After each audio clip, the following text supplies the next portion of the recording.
There are moments in life that split everything into before and after. Moments so quiet on the surface that no one around you realizes the world is shifting beneath your feet. For Marcus Ellison, that moment happened on a Tuesday, in the parking lot of a building where he had just been passed over for a promotion he had spent 3 years working toward. He stood in the cold November air, his worn leather jacket doing little against the wind, his breath fogging in little white clouds around his face. He didn't cry. He had stopped crying in parking lots 2 years ago, after his daughter's mother left, and he realized that grief had a deadline, but bills did not. He just stood there, keys in hand, staring at a rusted blue Honda that had 187,000 miles on it and a heater that only worked on the passenger side. Then he got in, turned the key, and drove toward everything that mattered: his daughter, Lily, who was 8 years old and believed without a single doubt that her father was the greatest man alive. What Marcus didn't know, couldn't have known, was that someone was watching him from the 3rd floor of Calverton Solutions headquarters. A woman stood at the window of her corner office, coffee going cold in her hand, her eyes tracking the blue Honda as it pulled slowly out of the parking lot and disappeared into the gray of the evening. Her name was Diana Calverton, 39 years old, CEO of a mid-sized logistics firm her father had built from nothing and left to her at 42. She had run it for 7 years with a precision that earned her respect and a distance that earned her a reputation for being untouchable. She didn't make decisions based on feelings. She made them based on numbers, outcomes, and patterns. But something about the way that man stood in the parking lot, perfectly still, perfectly silent, carrying something invisible and enormous, made her pick up her phone and do something she had never done before. She told her assistant to pull his employee file. Before we go any further into this story, if you believe in kindness, in second chances, and in the quiet power of one human being choosing to truly see another, please take a moment to like this video, drop a comment, share it with someone who needs to hear it today, and subscribe to the channel Heartfelt Stories so you never miss a story like this one. This community is built on stories that remind us of what really matters. Now let's get back to Marcus. Marcus Ellison had come to Calverton Solutions 3 years ago as a logistics coordinator, entry level, $42,000 a year. He had taken the job because it was the first place that called him back after 6 months of silence from the 37 other positions he had applied to. He never said that to anyone. He framed it differently in his own mind. This was his starting point, his launchpad, the first rung of a ladder that he intended to climb with everything he had. And climb he did. Within a year he had redesigned the intake tracking system in his department, saving the company an estimated $12,000 in misrouted freight. Within 2 years he had trained 4 new hires, written a department manual that his supervisor took credit for, and been named Employee of the Quarter with a $25 gift card and a handshake. He had applied for the senior coordinator role twice and been passed over both times, each time in favor of someone with less tenure and, notably, more connections to the people making the decisions. Nobody knew what was behind Marcus's dedication because nobody had thought to ask. They saw a quiet man who came in early and left exactly on time, every day, without fail. They saw someone who rarely attended happy hours, who didn't put family photos on his desk, who ate lunch at his workstation most days with headphones in, nodding to the music nobody could hear. What they didn't see was that leaving exactly on time was not laziness or indifference, it was arithmetic. It meant he could be at Cornerstone Elementary at exactly 3:47 p.m., 2 minutes before the school released its students, so that Lily Ellison never stood on that sidewalk alone and wondered if the one parent she had left was going to show up. It meant his lunch hour was the time he made phone calls, to the pediatrician about Lily's mild asthma, to the landlord about the radiator that banged through the night and kept her awake, to the pharmacy about the inhaler refill that cost $68 and whether there was a generic version. The headphones weren't music, they were white noise, a trick he'd read about online, to help him concentrate in an open-plan office while processing a world that had decided to test him in every direction at once. Lily was 8, and she was everything. She had her father's dark eyes and her mother's wide, open smile, and she had somehow absorbed all the warmth that the world kept failing to offer Marcus and decided to radiate it outward instead. She loved animals, particularly dogs, and she made Marcus promise every night before bed that someday, when things got a little easier, they would get a dog. He promised every night. He had been promising for 2 years. Lily never once accused him of lying, because in her mind, her father was simply a man whose some days always came true, it was just a question of when. She had inherited something from him that she didn't have a word for yet, but adults would eventually call it faith. Not religious faith, though that was there too, in small and personal ways. But the kind of faith that means you keep going even when the evidence suggests stopping would be reasonable. The kind of faith that gets a man into a rusted Honda at the end of a crushing day and back on the road toward the only thing in the world that can make the day irrelevant. Diana Calverton read Marcus's file for 40 minutes that evening. She read it with the same forensic attention she gave quarterly earnings reports, but she felt something she was not accustomed to feeling while reading spreadsheets. She felt shame, not the hot, reactive kind that comes when you're caught doing something wrong.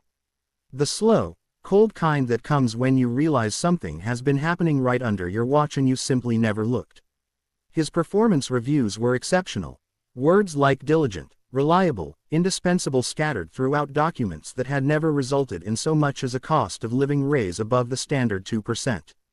His 2 promotion applications had been denied with the same bureaucratic language about seeking candidates with leadership experience, which struck Diana as strange, given that he had literally trained 4 people and written the department's operational manual.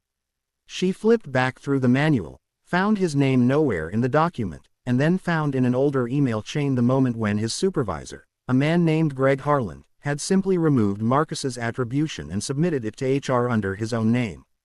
Greg Harland had been promoted 8 months later. She sat with that for a long moment. Then she did the second thing she had never done before. She got in her own car and drove to the address listed in his personnel file. She told herself she was doing due diligence. She told herself that a CEO had a responsibility to understand the culture of her company at ground level, and that something in this man's file had raised flags that warranted investigation. These were things she believed. They were also, she would later understand, not the whole truth. The whole truth was that the image of Marcus Ellison standing alone in that parking lot, carrying that invisible and enormous thing, had embedded itself somewhere behind her sternum and refused to leave. The address took her to a neighborhood about 4 miles from the office, a part of the city that development had circled without touching, leaving it with wide streets, older houses, and a quietness that was less about peace and more about resources having moved on. She parked half a block away, feeling immediately self-conscious about her car, a charcoal Audi that had cost more than many of these families made in a year. She was not naive about her own wealth, but she lived at enough of a remove from its contrasts that she rarely had to sit inside them like this, engine off, watching. What she saw next was not what she expected. She had expected, she was ashamed to realize, something sad. Something that confirmed a narrative of struggle without complication. What she saw instead was a man transformed. Marcus came around the corner on foot. He had parked further away, she realized, to save on the closer meter, and he was walking with a little girl on his shoulders. The girl had her arms out like wings. Marcus was making airplane sounds, low and rumbly like an engine, and weaving slightly on the sidewalk, and the girl on his shoulders was laughing so hard that her whole body shook, and Marcus was catching her ankles to keep her steady, and he was laughing too, a laugh that Diana had not seen on his face once in the 4 times she had passed him in the office hallway. It was a full laugh. An unguarded, unperformed laugh that started deep and came out loud and made 2 older women on the opposite side of the street smile without even knowing why. Diana sat in her car and felt something unlock inside her chest. She watched them go up the steps of a narrow row house, watched Marcus set Lily down at the door and say something that made her cover her mouth with both hands in delight, watched him dig through his pockets for the key in that familiar way people do when they've been carrying too many things for too long and the key is always at the bottom. She watched the door close behind them and the light come on in the front room. She sat there for another 10 minutes. Then she drove home, poured herself a glass of wine, and sat in her kitchen, which was beautiful and quiet and designed by a professional and completely, suffocatingly empty, and she thought about a laugh she had never heard before from a man who worked 30 feet from her office.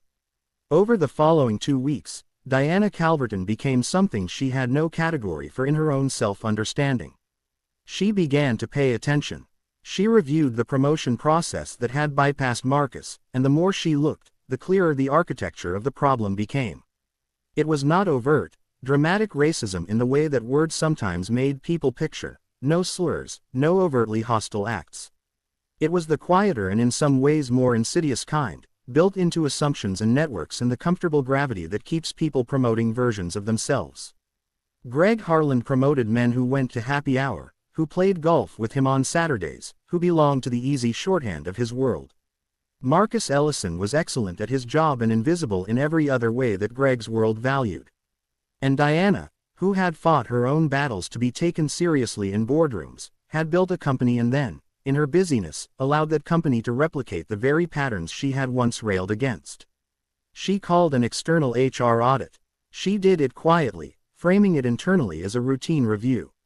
She also did something that was not routine at all. She began to learn Marcus Ellison's story by simply doing what almost no one in power ever does. She found indirect ways to listen.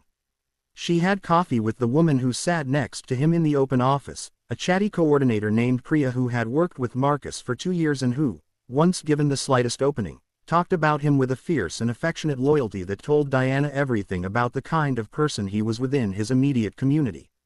He covered shifts when people were sick. He explained the tracking system to new hires even when it wasn't his job. He brought homemade food. Priya mentioned this with particular reverence, actual, from-scratch food, different every week, and left it in the break room with a handwritten note that just said help yourself. Once, when Priya had come in crying after a bad morning and tried to hide in the bathroom, Marcus had left a bag of chips and a sticky note on her desk that said today doesn't have to be anything more than getting through. She had kept the sticky note. It was still in her desk drawer. She showed it to Diana without knowing she was talking to the company's owner. Diana learned from other small excavations that Marcus's daughter had been diagnosed with moderate asthma 2 months ago, upgrading from the mild monitoring they'd been doing, and that her medication costs had increased significantly. She learned that Marcus had quietly taken on a second job on weekends, a delivery driver position, and was doing it on Saturday mornings while Lily went to a free art program at the community center, and on Sunday afternoons when his neighbor, a retired woman named Mrs. Patterson, watched Lily for 2 hours.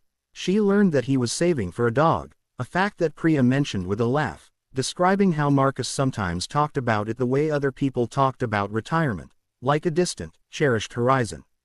He was saving in a literal envelope at home, putting in whatever was left at the end of each week, which was sometimes nothing and sometimes a few dollars. Lily had named the future dog already. His name was going to be Biscuit. Diana stopped being able to sleep properly around the 12th day. She would lie in her spacious, quiet apartment and look at the ceiling and do math that wasn't really math, more like a reckoning. She was worth, on paper, somewhere north of $4 million. Marcus Ellison was working 2 jobs, managing a sick daughter, saving change in an envelope for a dog named Biscuit, and had been systematically overlooked for advancement in a company she owned.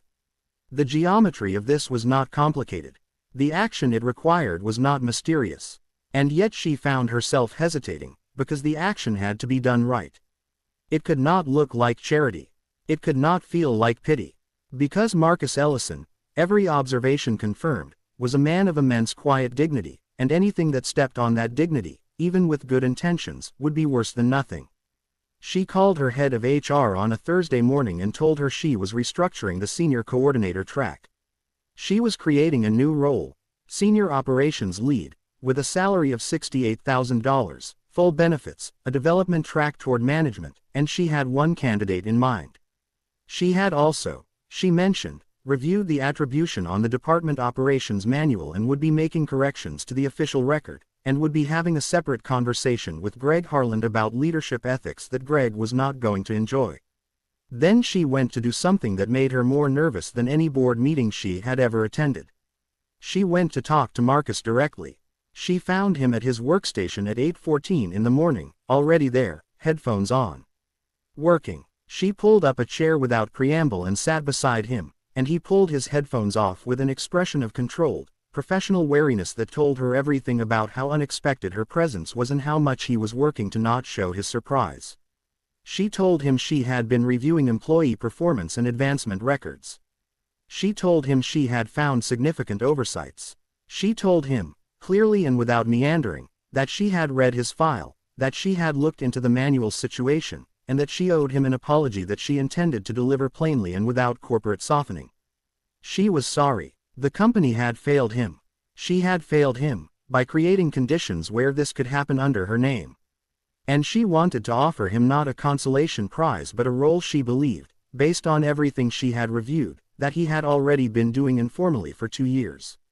Marcus Ellison was quiet for a long time. His hands were flat on his desk. He was looking at the middle distance somewhere between her and the computer screen. Diana did not fill the silence, because she understood instinctively that it needed to be his. When he finally looked at her, his eyes were steady and unreadable in that particular way that people develop when they've learned that reactions have costs. He asked her one question. He asked if the role was real, meaning permanent, meaning not a gesture that would evaporate in a restructure 6 months later. She told him it was the most permanent thing in the company because she was writing it into the org structure herself and tying his compensation to performance metrics that she was confident he would exceed. He nodded once. He said he would like to accept. She stood, and she extended her hand, and he shook it. His grip was firm and his eyes, when they met hers in that handshake, had something in them that she would think about for a long time. Not gratitude exactly, though that was there.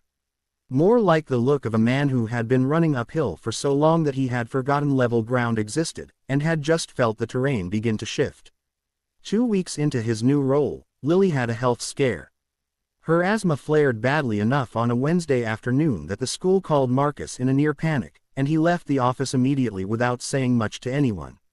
He came back the following day, quieter than usual, with shadows under his eyes that told the story of a night spent watching a child sleep to make sure every breath came. Priya told Diana about it with worry in her voice, not looking for intervention, just talking because she cared. Diana spent an afternoon that she could not entirely account for even to herself going through the company's health benefits package with the HR director and asking specific questions about specialist coverage and pediatric respiratory care. She found 2 gaps she could legitimately close from a company policy standpoint and closed them, and then she sent a note through HR to all employees about an updated benefits summary, and Marcus Ellison was the person who benefited most concretely, though the note went to everyone. It was Lily who changed everything in a way Diana didn't see coming. 6 weeks after the promotion, Marcus came to work with a small, hand-drawn card and left it on Diana's assistant's desk, asking that it be passed along. The assistant brought it to Diana with an expression that suggested even she had found it affecting.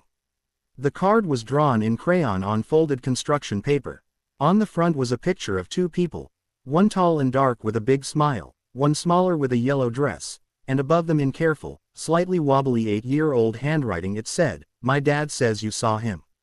The inside of the card had a drawing of a dog, and below the dog, in the same careful hand, it said, "His name is going to be Biscuit. Thank you from Lily."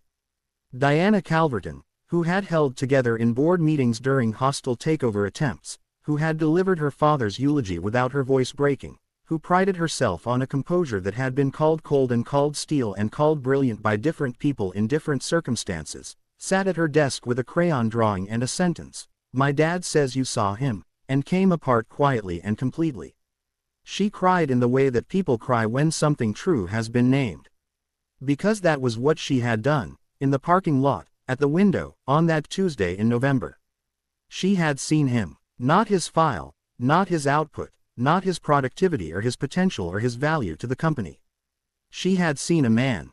And it turned out that seeing people, actually, fully, without agenda or assumption or the comfortable blur of busyness, was both the simplest thing in the world and the rarest. She framed the card. She put it on the shelf behind her desk, between a company award and a photograph of her father at the original office, and it became the thing she looked at when decisions were hard or the day was long. Not as a symbol of her own generosity. She was clear-eyed enough about herself to know that the ground between what she had and what Marcus had was not a distance she had bridged but simply a small portion of a distance she had created by not looking sooner. She looked at it as a reminder of what work could be, what a company could be, if it organized itself around the radical notion that the people doing the work were whole human beings with whole lives worth seeing. 3 months after that, in a small moment that no one in the company knew about, Diana transferred a sum of money, enough, she had calculated, to cover 6 months of Lily's specialist care and make a meaningful start on a dog adoption fund, to an employee wellness account in Marcus's name under a new program she created called the Family Stability Initiative, which she rolled out to all employees earning under a certain threshold. She did not tell anyone it had started because of Biscuit. She did not tell anyone it had started because of a parking lot and a window and a woman who had finally, at 39, learned what it meant to be the leader her father had always hoped she'd become. Marcus found out about the account from HR during a routine benefits check. He sat with it for a day. He went to Diana's office the following morning and knocked on the open door and stood in the doorway in the same way he had once stood in the parking lot, still, quiet, carrying something large. He didn't make a speech. He said only that he wanted her to know that the program mattered, that it mattered to more people than just him, and that he thought it was the right thing and he hoped it stayed. She told him it would. He nodded and started to leave, and then he turned back and said one more thing. He said that Lily had made a decision, and Biscuit was going to be a golden retriever, and he was being reserved at a shelter the following weekend, and that he would send a photo. Diana told him she expected nothing less. He smiled. The full one, the unguarded one she had first seen on a November sidewalk, and left. The photo came on a Sunday. It was Marcus and Lily in a soft, floppy-eared golden puppy in the middle of a pile of autumn leaves in a small backyard, all three of them looking at the camera with the specific expression of people who have just received confirmation that someday does arrive, that the envelope with the small amounts adds up, that things can turn, that someone seeing you can change the entire direction of a life. The subject line of the email said, simply, "Biscuit is home." Diana printed the photo. She put it next to the crayon card. And she thought about the 1,000 Marcus Ellisons in 1,000 parking lots outside 1,000 companies run by 1,000 people like her who were too busy or too comfortable or too sealed inside the life they had built to look out the window at the right moment. She thought about all the children saving future dog names in their hearts. She thought about all the envelopes. And she decided that her company, for whatever it was worth, was going to do better, not because it was good business, though it was, and not because it would earn her anything, though it might, but because it was simply and completely the right way to treat human beings. Full stop. If this story moved you, if it reminded you that seeing someone is an act of love, that dignity deserves to be honored, that one person in a position of power choosing to truly look can change the entire shape of someone's life, please leave a comment below and tell us who in your life has made you feel truly seen. Your words might be exactly what another viewer needs to read today. Like this video if Marcus and Lily's story touched you, share it with someone who needs hope right now, and subscribe to Heartfelt Stories to join a community that believes in the power of seeing each other. The thing about seeing people is that it costs nothing and changes everything. It is available to every one of us, at every level, in every position. The CEO at the window, the coworker in the break room, the neighbor watching a child for 2 hours so a father can drive packages across a city in the dark. The question is not whether we have the power to look. We all do. The question is whether we choose to stop, and look, and let what we see actually land. Marcus Ellison would not tell you that his life transformed because a CEO felt bad and threw money at a problem. He would tell you that his life shifted the day someone stopped treating him like a metric and started treating him like a man. He would tell you it felt like being lifted out of glass, still in the same place, same city, same car with 187,000 miles, but suddenly visible to himself in a new way, because he had been visible to someone else first. And Lily, if you asked her, would give you a simpler answer. She would look up at you with her father's dark eyes and tell you that kindness is real, and people can change, and Biscuit likes to sleep at the foot of her bed and hog all the blankets, and her dad laughs about it every single morning. And maybe that, the laugh, the dog, the morning, is what all of this was ever really about.